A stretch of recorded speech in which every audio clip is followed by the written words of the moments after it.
안녕하세요. 결혼한 지 얼마 안 돼요. 시댁이랑 경찰서까지 왔다 갔다 하는 일이 있었네요. 그래서 이젠 시댁과 다신 연락할 생각 없는 새댁입니다. 제가 참 모질고 무정해 보이시죠? 저에게 있었던 일을 다 알게 되신다면 저한테 돌팔매 하실 분은 별로 없을 것 같네요. 저는 소위 개천용과 결혼했어요. 집안 정말 개털 없지만 자기 힘으로 공부 열심히 하고 스스로 살 길 개척한 남자입니다. 반면에 저는 좀 유복하고 화목한 집안에서 자랐습니다. 친정이 돈이 좀 있어요. 제 남편은 홀어머니 밑에서 형이랑 같이 자랐습니다. 남편의 아버지는 일도 안 해, 자식들한테 관심도 없어. 그렇다고 술이나 도박을 하는 것도 아닌데 정말 누워서 TV만 보는 무기력한 분이셨다네요. 그래서 이혼하셨는데 시아버님은 몇 년 뒤 다른 분이랑 재혼하셨대요. 그 이후로는 연락이 끊겨서 어떻게 사시는지도 모른다고 하더라고요. 그래서 저희 결혼 때 어머님만 혼주석에 앉으셨습니다. 시어머니가 경제활동 다 하셨지만 변변찮은 직업이 아니다 보니 달마다 버는 돈이 많지도 않았지만 그 돈 전부 형한테 갖다더군요. 그러니까 제 시아주버님 말입니다. 제 남편이 그토록 증오하는 아버님이랑 똑같이 생겼다는 이유로 무지막지한 차별을 당해왔다더군요. 그렇게 어머님은 첫째 아들인 아주버님께 집착했고 먹는 것부터 시작해서 학교 다니며 필요하다는 준비물이나 학원비 같은 것도 전부 큰아들한테 내주었다고 들었어요. 어느 동네 할머님이 저희 어머님 보고 외동아들 하나만 있는 줄 아셨다고 하더라고요. 맨날 고기도 아들 먹일 거라면서 1인분만 사가고 옷도 하나씩만 사고 그래서요. 제 남편은 결국 고등학생 때 스스로 각성해서 이 지옥 같은 집안을 탈출할 수 있는 방법은 오로지 공부밖에 없다고 생각했죠. 그래서 가회 한 번 없이 학교 선생님들께 문제집 동냥받으며 미친 듯이 공부했다고 하더라고요. 그래서 명문대에도 합격했는데 어머님이 돈 없다고 남편한테 등록금 안 내주셨어요. 그 돈 작은 아들한테 줄 바에 큰아들 가게나 차려줄 거라 하시면서요. 빌어먹든 주워먹든 지금부터 너 알아서 먹고 살아라. 나는 네 형 뒷바라지 해주는 걸로도 벅차니까. 엄마한테 맨날 네 애비처럼 괜히 돈 달라 뭐 해달라 부탁할 거면 아예 호적에서 팔아. 나도 너한테 먼저 연락할 일 없을 테니까. 라고 호통을 치셨다는데 세상에 어느 부모가 갓 20살 된 아들한테 그렇게 할까요? 제 치가 다 떨리더군요. 그렇게 남편은 본인 힘으로 아둥바둥 겨우 대학교에 입학했고 공부 못해서 대학도 못 간 아주버님한테는 한 푼 두 푼 모은 돈 탈탈 털어 시아주버님 가게를 내주셨다네요. 고깃집 장사인데 그냥저냥 근근히 이어가는 수준이었습니다. 남편은 그렇게 열심히 살다 공기업에 입사했고 저도 가까운 공공기관에 입사했어요. 그리고 주변 사람들의 소개팅으로 만나게 된 거죠. 결혼 이야기가 슬슬 나오며 저희 부모님께 말씀을 드렸는데 처음에는 엄마가 무지하게 반대하셨습니다. 그런 집에 시집 갔다가 너 고생해. 성준이가 바르고 좋은 애라는 거 우리도 알지만 결혼은 현실이야. 그 집에서 너 괴롭히기라도 하면 어쩌려고 그래. 참 이루어지지 못할 사랑은 왜 그리도 뜨겁게 불타오르던지 제가 불구덩이 속으로 뛰어들어갔어요. 두 손 두 발 닫은 저희 부모님도 결국은 허락을 하셨습니다. 제 남편이 성실하고 윤리적인 사람이라는 걸 저희 아버지가 먼저 꿰뚫어 보셨고 나중에 결혼해서도 시댁이 막무가내 부조리하게 나오면 저를 잘 보호하고 막아줄 거라고 판단하셨던 모양이에요. 결혼하겠다고 첫 인사드리러 시댁에 갔었는데요. 어머님이 밥은 못 해주니 차나 한잔 하고 가라고 하시더군요. 그냥 싸구려 녹차티백 하나 우려주면서 30분 정도 이야기했습니다. 뭐 해줄 건 없다. 니들 알아서 신혼집 구해 살고 그래도 제가 지 앞가림은 한다고 공기업 들어갔나 본데 나중에 용돈이나 꼬박꼬박 주면 그걸로 됐다. 명절에도 올 필요 없어. 우리 큰아들네가 애들이 워낙 많아서 복작복작 하거든. 난 성준이한테는 정 안 주고 키웠다. 그러니까 너도 나한테 며느리 도리한답시고 살갑게 굴 필요 없어. 징그러우니까. 라고 하시며 할 말 다 했으니 가라고 하시더군요. 뭐 그런 엄마가 다 있나 모르겠습니다. 저희는 상견례도 안 하고 결혼했어요. 시어머니가 큰아들네 애들 봐줘야 해서 시간을 못 낸다고 하셨거든요. 저희 부모님도 그런 안싸돈 만나봤자 얼굴만 붉힐 것 같다면서 차라리 잘 됐다고 하셨고요. 어차피 시댁에서 이런 한 푼 안 보태주는 마당에 설마 결혼 준비로 간섭하실까 싶었는데 다행히 저희 결혼에 정말 관심이 없으시더군요. 그렇게 전 시댁 없다고 생각하고 결혼한 겁니다.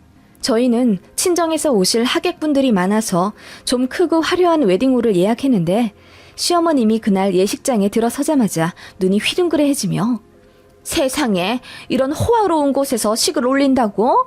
니네 형이 결혼한 곳보다 10배는 좋아 보인다. 아무리 둘 다 회사 다닌다지만 이건 너무 사치 아니냐?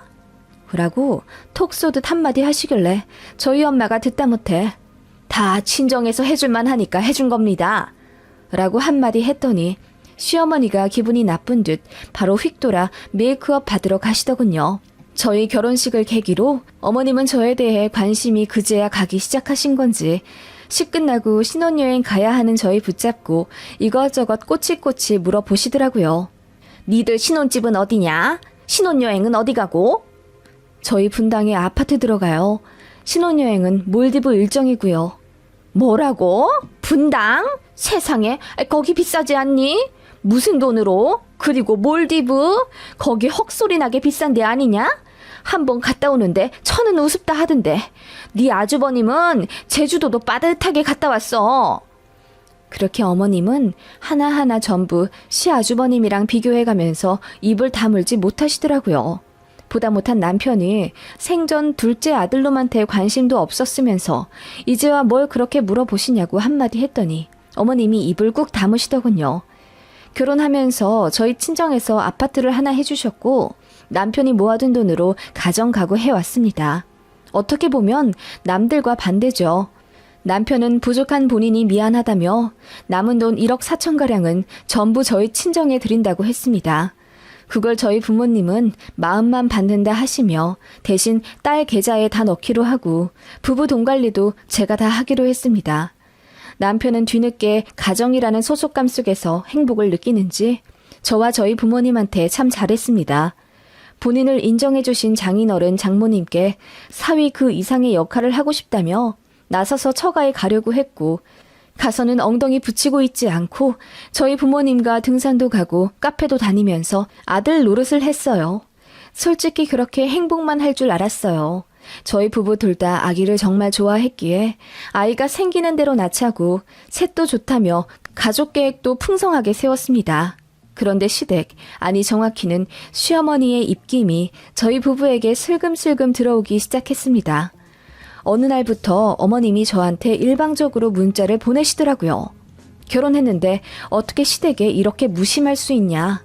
아주버님네가 고깃집 바쁘게 하고 있는 거 알면서 어떻게 주말에 한번 도와주러 올 생각을 안 하냐는 둥. 남편이 시댁과 대면대면하면 며느리가 살갑게 잘 해야 하지 않겠냐 하시더군요. 그거 남편한테 이야기했더니 답장할 가치도 없다고 하며 본인이 알아서 해결하겠다고 하더군요. 남편은 이제부터 할 이야기가 있으면 며느리한테 하지 말고 본인한테 하라고 했고 엄마의 그간 행동들에 평생 상처를 받아왔으니 여느 집 아들처럼 잘 할 순 없을 거라고 잘 설명했다네요. 그렇게 어느 정도 마무리된 듯 했어요. 남편이 알아서 잘하면 일이 다 해결될 거라고 생각했죠. 그런데 시어머니가 정말 보통 아니시더라고요. 어느 주말 저희 집에 막무가내 찾아오셨어요. 주소는 어떻게 아셨냐고 하니 등본 떼서 알아냈다고 하시더군요. 아, 그러실 거면 저희한테 물어나 보시죠. 왜 서류를 떼서 알아보세요? 물어보면 니들이 대답해 주겠니? 집에 오지 말라고 할까봐 그랬다. 어이가 없더군요. 시어머니는 그렇게 저희 집에 불쑥 찾아오셔서는 지하철 1시간 타고 오느라 너무 힘들었다며 안방 침대 좀 내줄 수 있겠냐 묻더니 거기서 낮잠까지 주무시더군요. 그때 제 남편은 운동 가 있는 상태라 연락이 안 되었고요. 그렇게 남편 오기 전까지 어머님은 낮잠까지 주무시고 저한테 빵 구워달라, 차 내달라, 오만 심부름을 다 시키시더니 슬그머니 친정에 대해 물으시더군요. 친정이 잘 사나봐? 이런 집도 해주고 오면서 요 앞 부동산 들러 물어보니까 10억이 넘던데 그걸 부모님이 해주셨다고? 명의는 누구 걸로 되어 있어? 당연히 공동명의 했겠지? 아니요, 저희 아버지 명의 아파트예요. 잘 살면 나중에 공동명의로 상속해 주신다고 하셨고요. 그런 게 어디 있어? 사위더러 얼마나 우리한테 잘하나 보자. 지켜보고 해주시겠단 거야 뭐야. 상견례를 갈 걸 그랬다. 우리 귀한 아들을 푸대접하시는 집안인가 보구나. 그 말에 저는 너무 화가 나서 얼굴을 붉히며 말했습니다. 저희 친정이 그 일을 푸대접해주다뇨. 얼마나 친아들처럼 잘해주시는데요. 친아들이라니. 걘 내 아들인데 사돈이 무슨 친아들? 듣자 하니 딸만 둘 있고 아들 하나 없는 집안이라고 하더니 은근슬쩍 우리 아들 데려다 부려먹는 거 아니야? 시어머니는 그렇게 어이없는 말씀을 하시더군요. 그때 남편이랑 마침 연락이 되어 오고 있다고 하자 어머님은 아들까지는 볼 거 없다며 급히 일어나셨어요. 그러면서 네가 우리 아들한테 무슨 얘기를 들었는진 모르겠다만 그 녀석이 오해하고 있는 것도 있어. 이제부터라도 가족 간의 불화는 풀고 사이좋게 지내자. 네 시아주버님한테도 잘해야 하지 않겠니? 애가 셋이나 있는데 너도 작은 엄마 노릇 좀 해야지. 우리 고깃집에 좀 와. 와서 일도 돕고 네 형님 말도 잘 듣고 네 시조카들한테도 정 많이 줘라. 라고 하시더니 집에 가시더군요. 남편은 나중에 그 얘기 듣고 길길이 날뛰면서 시어머니한테 뭐라고 했다던데 그게 통하지 않는 모양이었습니다. 그때부터였어요. 시댁 지옥이 펼쳐진 게 말이에요. 어머님이 소원이라며 제발 다 같이 식사 한번 하자고 며칠을 조르시는 바람에 그냥 제가 그러자고 했더니 남편도 못 이기는 척 알겠다고 하면서 저한테 미안하다고 하더군요. 그렇게 시아주버님네 가족 5명, 저희 부부 2, 그리고 시어머니까지 총 8명이서 갈비집에 갔습니다. 결혼식 날 이후로 처음이었죠. 결혼식 때도 진짜 인사만 하고 먼저 저를 무시하다시피 외면한 게 아주버님이랑 윗동서였어요. 그런데 고깃집에서 만난 시아주버님네 부부는 저에게 너무나 살갑게 잘해주려 하셨고 앞으로 저희랑 잘 지내고 싶다며 하하호호 웃으시더군요. 저는 그게 왠지 소름이 끼쳐서 그냥 어색하게 웃었고요. 맥주 몇 잔 시켰는데 동서가 술을 안 먹더군요. 알고 보니 넷째를 가졌대요. 너무 쇼킹했죠. 재수씨, 우리 고깃집 하는 거 알죠? 10년 정도는 잘 되더니 이제는 잘 안 되고 그러네. 그냥 접고 공사판이라도 다녀야 할까 싶어. 곧 있으면 막내도 태어나는데. 그 말에 어머님이 버럭 화를 내시더군요. 공사판은 아무나 댕겨? 너같이 귀하게 자란 사람은 그런 험한 일 못해. 잠자코 있어라. 그리고 그 나이에 어떻게 누구 밑에서 일하니? 동서, 요즘 세상에 애 넷이나 낳는진 못 봤지? 우리가 좀 그래. 다복한 걸 좋아한다고. 우리 어머님은 손주가 벌써 넷이나 되시니 참 좋으시겠어요. 그쵸? 그 말에 어머님이 넷이면 됐지. 난 이제 손주 더 안 바란다. 라고 하시더군요. 뭐 어쩌라는 건지. 결혼한 지 얼마 안 된 신혼부부 앞에서 왜 그런 말씀은 하시나 어이가 없더라고요. 그리고 시조카들도 너무 정신이 없었어요. 저는 애를 본 적이 없어서 잘은 모르겠지만서도 산만한 게 너무 심하더라고요. 식당 뛰어다니고 소리 지르고 그러는데도 할머니랑 아주버님네 부부가 애들한테 한마디도 안 하시더라고요. 보다 못해 제 남편이 식당에선 좀 조용히 하라고 했더니 기분 나쁘다는 듯 동서가 숟가락을 확 내려놓으며 애를 안 낳아봐서 그래. 애들 다 그래. 그러면서 크는 거지. 정이 없어서 그래? 그래서 우리 애들 하는 짓이 미운 거야, 도련님? 그런 게 아니라요. 식당에서 너무 시끄러워서 다들 쳐다보잖아요, 형수님. 남의 눈이 뭐가 중요해?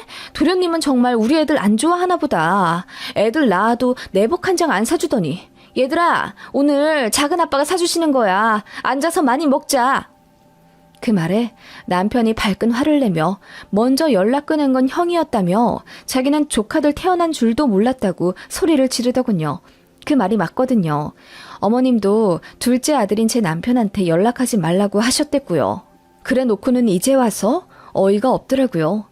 그러자 시아주버님이 사람 좋은 척 웃으면서 그만 좀 꽁에 있고 이제라도 풀자. 그리고 잘 지내보자. 재수씨도 가족 됐는데 우리 그러지 말아야지. 라고 하고 그 말에 동서도 맞장구 치더군요. 활용점정으로 시어머니가 그러시더군요. 그래, 조카가 넷이나 있는데 그것도 복이지 뭐니? 니들 자식처럼 잘해줘라. 이제라도 정 좀 붙이면서 잘해줘. 그래서 말인데 요즘 뭐 딩크니 뭐니 하면서 부부 둘이서만 잘 살기도 하던데 너희는 가족 계획이 있니? 네, 저희도 뭐 둘은 낳고 싶죠. 둘 다 애들 좋아해서요. 그래? 애들을 좋아해? 그럼 우리 애들도 네 자식처럼 아껴주고 사랑해주면 되겠네. 참, 요즘 학원비도 비싸더라고. 큰애랑 둘째가 초등학생이라 끝나고 학원을 다니는데 둘 합쳐서 벌써 한 달에 50만 원이야. 이제 셋째도 학원 다닐 거고.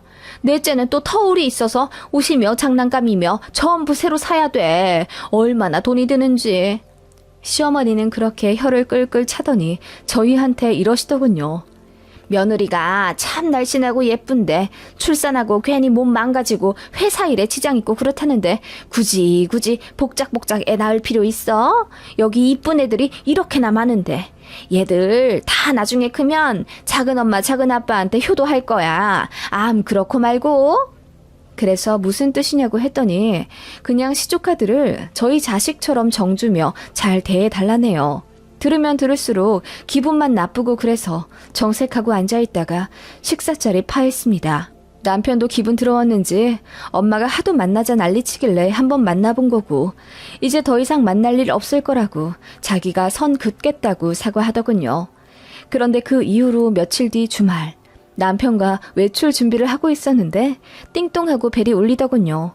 화면을 보니 어린 아이들이었어요. 그래서 뭔가 하고 문을 열었더니 시조카 셋이 와 있더군요. 초등학생 둘에 어린이집 다니는 6살짜리 아이까지 총 셋이요. 어안이 벙벙한 채로 여기 무슨 일로 왔냐고 물으니 엄마랑 할머니가 본인들을 여기로 가라고 했다며 주소 한 장 종이에 적어준 채 등 떠밀어 보냈다더군요. 그리고 주말 동안 여기서 밥 얻어먹고 하룻밤 자고 오라고 했대요. 남편도 어이가 없어서 이게 무슨 일이냐고 방방 뛰는데 솔직히 애들 그 추운 날 밖에 계속 서 있게 하기도 그렇고 해서 집에 들였습니다.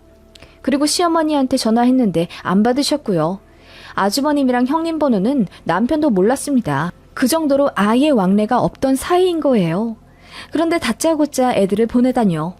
또 저희는 약속이 있어서 이제 나가야 한다고 했더니 큰애가 막 울더라고요.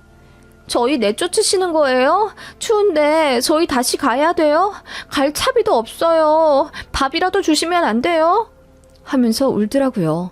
진짜 난감했죠.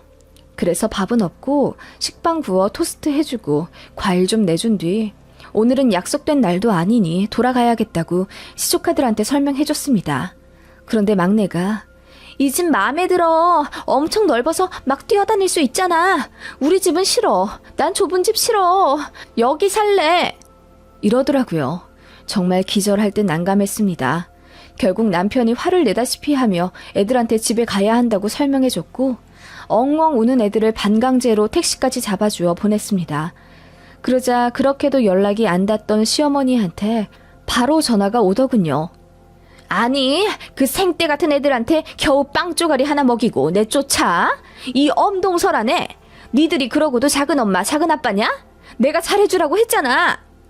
어머님, 저희 약속 있어서 나가야 했어요. 이 엄동설하네 밥도 안 먹이고 애들 막무가내 먼 길 보내신 건 어머님이시고요. 아니, 형님이 보내신 거예요? 애들을요? 그러다 길 잃으면 어쩌려고요? 제가 도리어 묻고 싶은 말이에요. 애들 안 걱정되세요?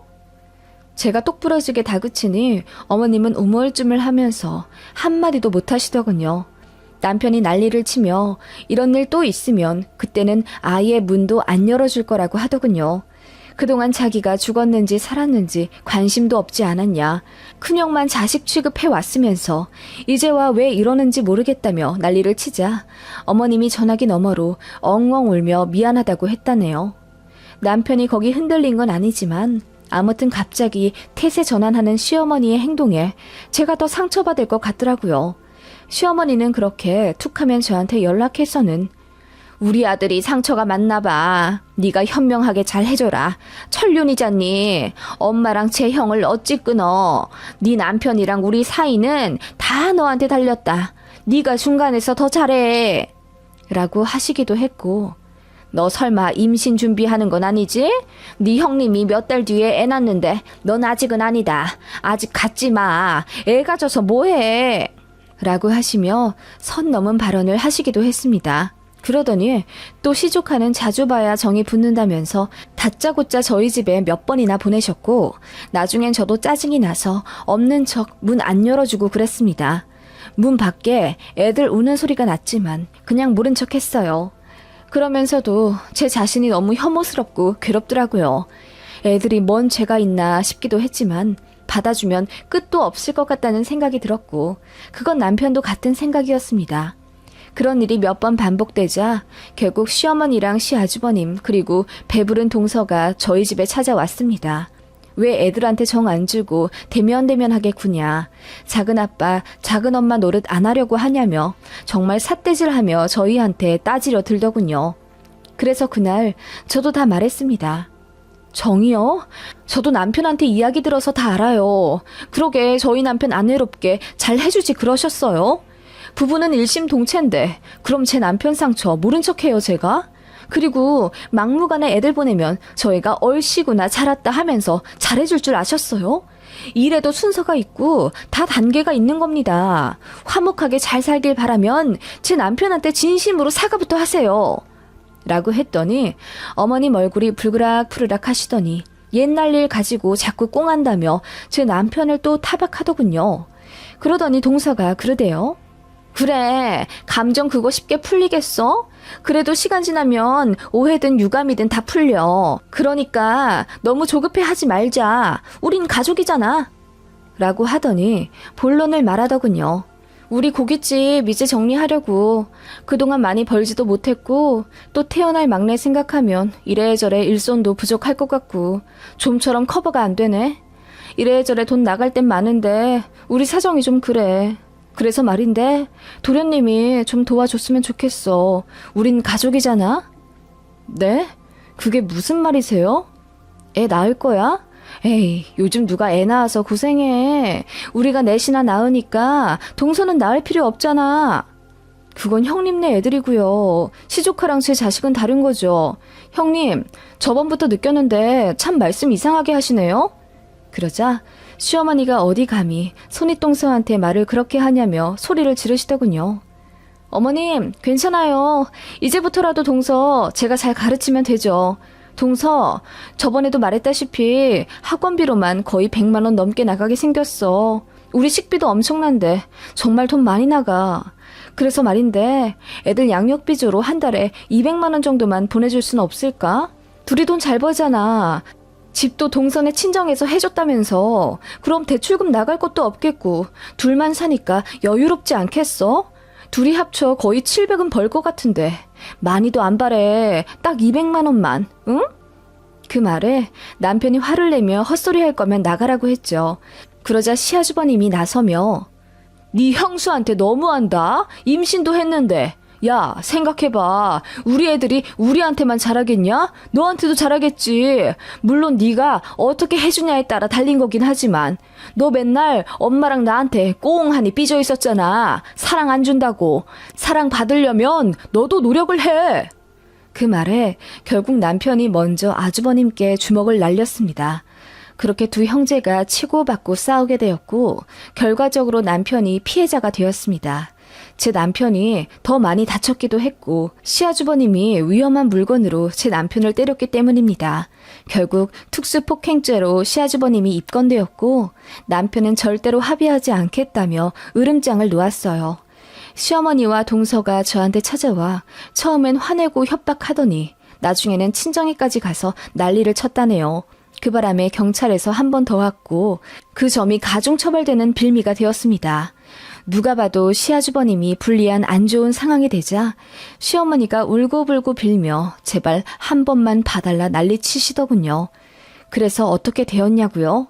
네, 합의했습니다. 다만 접근금지 가처분 신청을 하여서 다시는 저희한테 전화하지도 않고 찾아오지도 않는 조건으로 했어요. 그리고 앞으로 넷째가 태어나든 말든 저희한테 연락하지 않겠다고 각서 썼죠.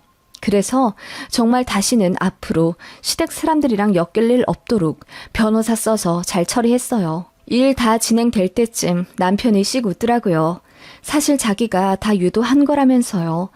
자세하게 이야기를 다 쓸 순 없지만 남편이 교묘히 형을 더 도발해 흥분하게 했었나 봐요. 통쾌하기도 하고 씁쓸하기도 했습니다. 남편은 이제야 후련하다고 합니다. 어머님의 변한 태도에 잠시 흔들렸지만 역시나 큰아들을 위해 본인에게 접근한 거라는 걸 알고 더 정이 떨어졌고요.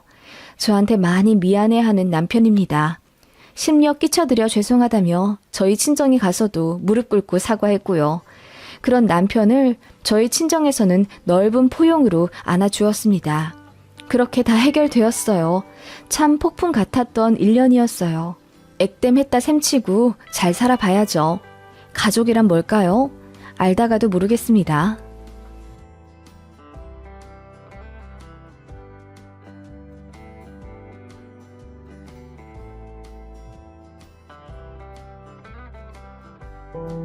여러분의 친정과 시댁은 생신을 어떻게 보내시나요? 저희 친정은 생일날 그냥 간단하게 식당 가고 각자 사고 싶은 거 사게 현금으로 주는 스타일이었습니다. 가족들이 전부 케이크를 별로 안 좋아해서 초등학교 졸업 이후로는 케이크에 촉 꽂아 후 부는 관례도 없었습니다. 저랑 언니는 그게 훨씬 좋았고 또 평등한 금액을 주니 언니랑 싸울 일도 없었죠. 그리고 꼭 생일 당일 축하받는 분위기도 아니었고 그때그때 가족들 다 모일 수 있는 상황이 되는 주말에 간단하게 파티를 하거나 그랬습니다. 생일을 그닥 챙기지 않는 스타일이지만 그렇다고 생일을 아예 모르는 척하는 것도 아니고 또 화목하지 않은 집안도 아니고요. 서로에게 관심이 많아서 대화도 참 남들보다 많이 한 민주적인 집안이라고 할 수 있겠어요. 그런 집에서 자라오다 결혼하고 이 집으로 시집 온 이후 저는 이놈의 생일 때문에 스트레스 참 많이 받았습니다. 그렇게 1년 정도 참다가 제가 난리 한번 친 이후로 시댁 생일 관련해서 괴로울 일은 없어졌고요. 그게 벌써 10년도 전이지만 그날은 제가 아주 뚜렷하게 기억합니다. 제 남편은 3남매 중 막내였고 위로 누나와 형 한 명 있습니다. 저희가 결혼했을 때 두 분 다 결혼하신 상태였고 아이들도 각각 둘씩 있었습니다. 그리고 시댁 바로 근처에 시고모님이 사세요. 시고모님은 시고모부와 자식 한 명이랑 그렇게 사셨고요. 바로 옆 아파트 단지라 거의 한 집처럼 왕래하며 사시더라고요. 시어머니께는 시누이 입장이라 조금 서먹하지 않을까 싶었는데 어머님이 시고모님 도움을 많이 받으며 결혼 생활 하셨다고 들었습니다. 주말에 일하시는 저희 시부모님 대신해서 시고모님이 주말마다 저희 남편 3남매를 봐주고 그러셨대요. 저희 어머님께 시고모님은 은인 같은 존재입니다. 그래서 그런지 저 시집 왔을 때 시어머니가 그러시더라고요. 너한테 시댁은 고모님까지 포함이다. 우리는 거의 한 가족이나 마찬가지야. 내가 너희 고모님께 빚진 게 많으니 너도 감사하는 마음으로 잘 해드려야 한다. 알겠지? 결혼하고 신혼여행 다녀와 시댁에 인사 간 날 어머님이 달력 하나를 주시며 이렇게도 덧붙이셨어요. 여기 우리 시댁 행사 다 있다. 네 남편 생일, 네 시부모 생신, 네 시누이네 가족 4명, 네 아주버님네 가족 4명, 그리고 시고모님네 가족 3명, 총 13명 생일 내가 다 적어놨고 음력으로 하는 사람은 내가 다 체크를 해놨어. 그거 필시 알아둬야 할 것이야. 그리고 제사는 우리가 줄였어. 그래서 명절에만 하면 된다. 네가 우리 막내 며느리니 기념일마다 달달 외워서 챙기거라. 알겠냐? 어머님이 그렇게 말씀하며 주신 달력에는 13명분의 생일과 시부모님 결혼 기념일뿐만 아니라 시고모님네 결혼 기념일까지 다 적혀 있었어요. 그리고 작은 글씨로 시외가 분들의 생일도 몇 개 적혀 있더라고요. 응, 우리 외가 쪽은 별로 챙길 게 없어. 그냥 그때 잊지 말고 전화만 하면 돼. 네 시이모 2분이랑 시외 삼촌 하나. 거기는 전화만 해도 되니까 간단하지? 그렇게 하여 빼곡히 메모가 되어 있는 달력 하나를 결혼기념 선물이라는 명목하에 받았습니다. 신우도 저더러 야무지게 잘하길 바란다면서 한마디 거들더군요. 우리 집은 워낙 화목해서 이런 거 잘 챙겨. 우리 큰 올케만큼만 해. 내 생일이랑 우리 엄마 아빠 생신 때 어떻게 나오는지 내가 지켜볼 거야. 너무 얄미웠습니다. 그날 인사 갔다 오는 길에 차 안에서 남편이랑 엄청 싸웠던 기억이 납니다. 아니, 나더러 어떻게 이걸 다 챙기라 하시는 거야? 봐봐. 그럼 5월 달엔 내가 챙겨야 할 날이 6번이나 있는 거야. 조카들 어린이날이랑 어버이날, 아버님 생신, 시이모, 시고모, 그리고 당신 생일까지. 이걸 어떻게 나더러 다 챙기라고 이렇게 메모를 하시는 거야? 난 못해. 설마 우리 엄마가 이걸 너더러 다 챙기라고 하시겠어? 그냥 알아만 두라고 주신 거겠지. 그렇게 심드렁하게 대답하며 운전하는 남편에게 저는 버럭 화를 내며 그럼 알아만 두라고 이렇게 세심하게 적어서 주신다고? 이걸 결혼 선물이라고 하시잖아. 나더러 꼬박 다 챙기라고 하셨다고. 내가 엄마한테 잘 말해볼게. 당신 일하느라 바쁜데 어떻게 그걸 다 챙겨. 됐어. 신경 안 써도 돼. 그렇게 남편은 저더러 신경 쓰지 말라고는 했지만 당장 그 다다음 주가 시아버님 생신이더라고요. 그래서 그 일주일 전쯤 시댁에 전화해 어머님께 여쭙습니다. 어머님, 다음 주에 아주버님 생신인데 어떻게 해요? 그걸 왜 나한테 묻니? 네가 아주버님이나 네 동서한테 물어봐. 그러시길래 제가 한숨을 쉬며 형님, 그러니까 제 윗동서에게 전화를 걸었습니다. 형님, 저 다음 주가 아주버님 생신이신데 그날 파티라도 하세요? 제가 그렇게 묻자 동서가 작게 웃으며 신경 쓸 일 없다고 하시더군요. 그냥 당일날 아주버님께 전화만 하시면 될 거라 하길래 알겠다고 했습니다. 그리고 당일날 생신 축하드린다고 전화 드렸죠. 그렇게 미션 하나를 시원하게 끝냈다고 생각했습니다. 새색시라 전화 한 통도 너무너무 부담스럽더라고요. 그런데 그날 시어머니께 전화가 왔습니다. 예, 너 우리 큰아들한테 딸랑 전화만 했다면서 선물은 안 보내주고? 내가 그러라고 달력에 그렇게 힘들게 다 적어놓은 줄 알아? 선물이든 현금이든 보내줘야지. 달력 맨 뒷장 보면 우리 가족들 계좌번호 다 있다. 거기로 당장 10만 원 보내. 시어머니는 그렇게 호통을 치시더니 할 말만 딱 하고 끊으시더군요. 어찌나 큰 소리로 소리를 지르시는지 저도 모르게 달달 떨며 인터넷 뱅킹으로 시아주버님께 10만 원 보내드렸네요.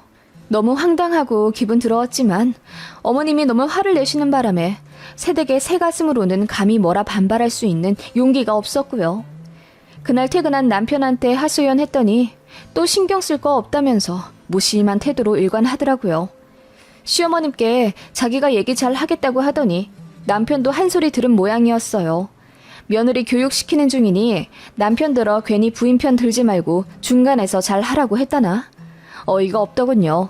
그러면서 남편도 한편으로는 제가 시댁에 순종적인 태도로 굽히길 바라는 눈치였어요. 왜냐하면 신혼집 구하는데 시댁에서 도움을 많이 주셨거든요. 3억 5천짜리 아파트 매매하는데 시댁에서 2억 해주셨고 남편이 5천만 원, 저랑 친정이 1억이랑 가정가구 했습니다. 시부모님 아니었으면 맞아요. 신혼집 구하기 엄청 힘들었을 겁니다. 그치만 저는 처음부터 형편에 맞게 전세 들어가자고 했고 굳이 매매하라고 압박하신 건 시부모님입니다. 그치만 속속들이 파고들어 보면 그 2억을 다 주신 것도 아닙니다. 도와줄 테니 매매하라고. 그리고 나중에 팔아서 시세 차익 남기면 그때 다시 되돌려달라고 하시더라고요. 그러니까 빌려주신 거면서 저한테는 요즘 누가 2억이나 해주냐 고마워하라 하시더군요. 그 말도 맞지만서도 솔직히 저희 부모님은 나중에 다시 돌려달라 한마디 말씀도 없으셨고 솔직히 가정가구는 집이랑 달리 쓰면 그대로 가치가 없어지는 물건인데 돈은 돈대로 쓰고 생색도 못 내시는 것 같아 저도 마음이 좋진 않았어요. 아무튼 이런 상황이었습니다. 시부모님은 그렇게 저희한테 2억 해주셨다는 걸 계속 강조하시며 막내 며느리인 제가 시댁에 더 충성하길 바라셨어요. 그리고 업무 마감하는 시기라 너무 정신이 없어서 시고모부 생신날 전화를 못 드렸는데 처음 그때 며느리 노릇 잘하라는 이야기를 들었습니다. 남편이 제 편을 든다고 그 자리에서 뭐라 한 소리 하긴 했지만 시어머니가 더 벼락같이 소리를 지르며 이 머저리 같은 놈 조용히 안 해? 며느리가 잘 들어와야 집안이 화목하다. 네가 괜히 네 부인 편 들어봤자 우리 가족 사이에 금만 가지. 도움될 것 하나 없어. 라고 하시더군요. 그 말에 남편이 꿀먹은 벙어리처럼 가만히 있었고요. 남편도 어머님 되게 무서워해요. 저희 어머님이 가족들을 거의 군림한다고 봐도 돼요. 입김이 얼마나 세신지 시아버님도 꼼짝 못하시는 편이고요. 물론 그렇게 어머님의 불호령에 맞춰 살다 보니 남편 세남매 모두 공부도 잘했고 어긋나지 않게 잘 큰 건 사실이지만 각자 가정도 이런 상태인데 아직까지도 어머님 말씀에 거부 한번 하지 못하게 만드는 건 너무하다 싶더라고요. 저희 윗동서도 성격이 워낙 순해서 어머님 말씀 잘 들으며 결혼생활 해온 것 같더라고요. 저는 워낙 할 말 하는 성격이라 그런 시댁 분위기가 적응이 안 됐어요. 그러면서도 제가 어떻게 하느냐에 따라 시어머니의 만족이 이루어지고 또 잘하면 잘하는 대로 칭찬받고 그러니까 저도 모르게 어머님께 길들여지는 듯한 느낌이 들었습니다.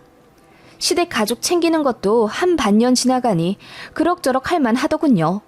처음엔 시외가댁 분들께 전화해서 할 말도 없는데 호호 웃으며 생신 축하한다 말씀드리기 참 어색하고 뻘쭘했지만 그렇게 전화 한번 하고 나면 어머님이 저한테 너무 잘했다. 그래, 내가 며느리 참 잘 들였어.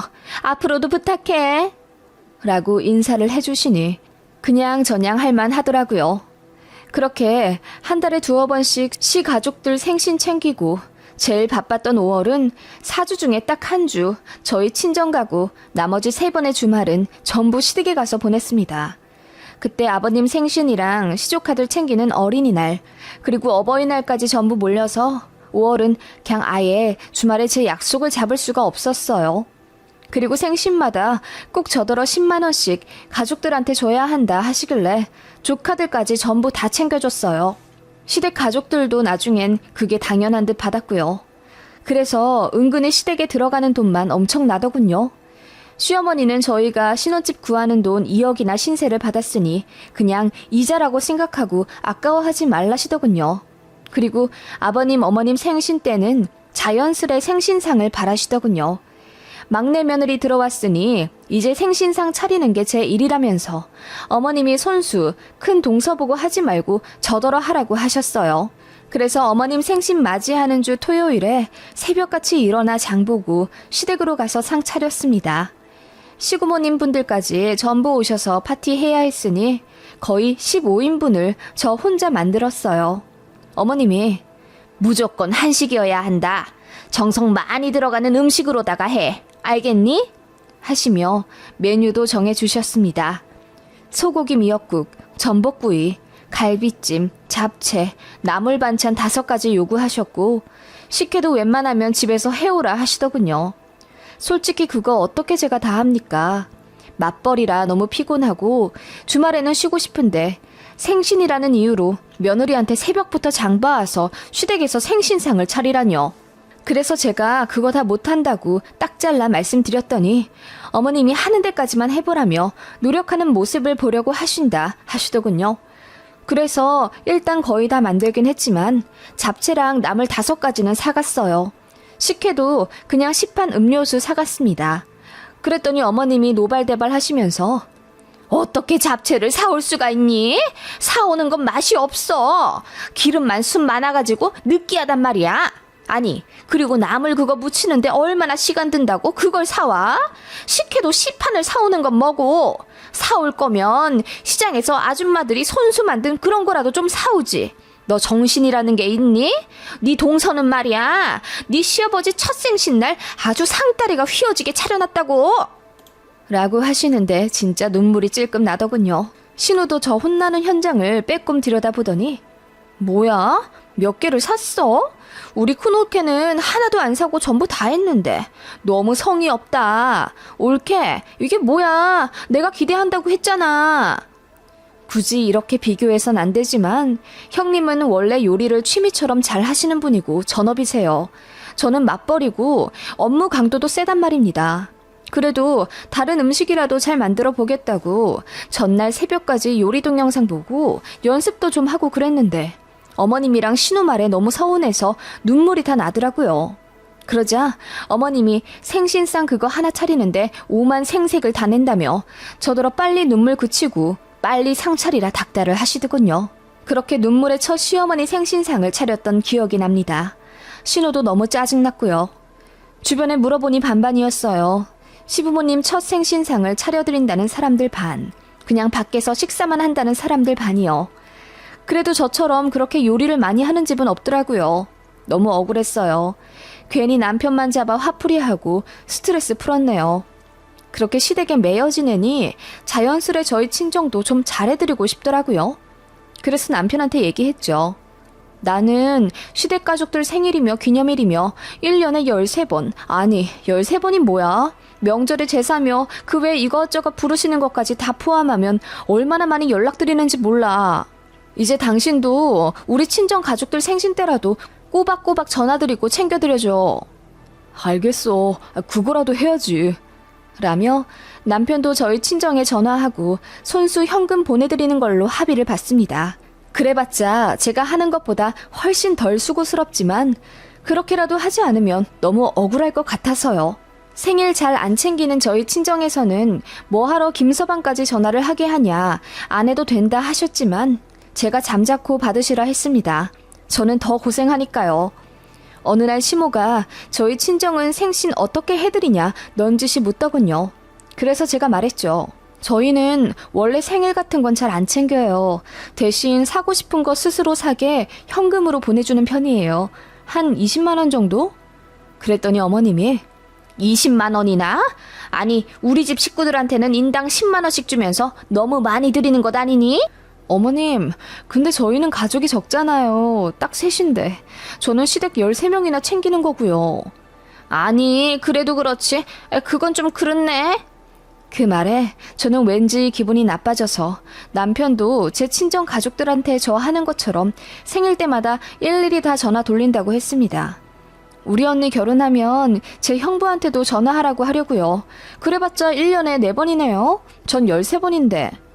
라고 했더니 어머님 표정이 급속도로 썩으시더군요. 뭐라도 한마디 하고 싶은 모양인데 제가 얼굴 꼿꼿이 들어 어머님 눈 똑바로 마주하고 있으니 더 말씀 안 하셨습니다. 그러다가 제 생일이 되었습니다. 솔직히 그렇게 열심히 챙겼는데 시댁에서 좀 해주지 않을까 싶었어요. 왜냐하면 어머님이 정말 저에게 업무처럼 시키셨잖아요.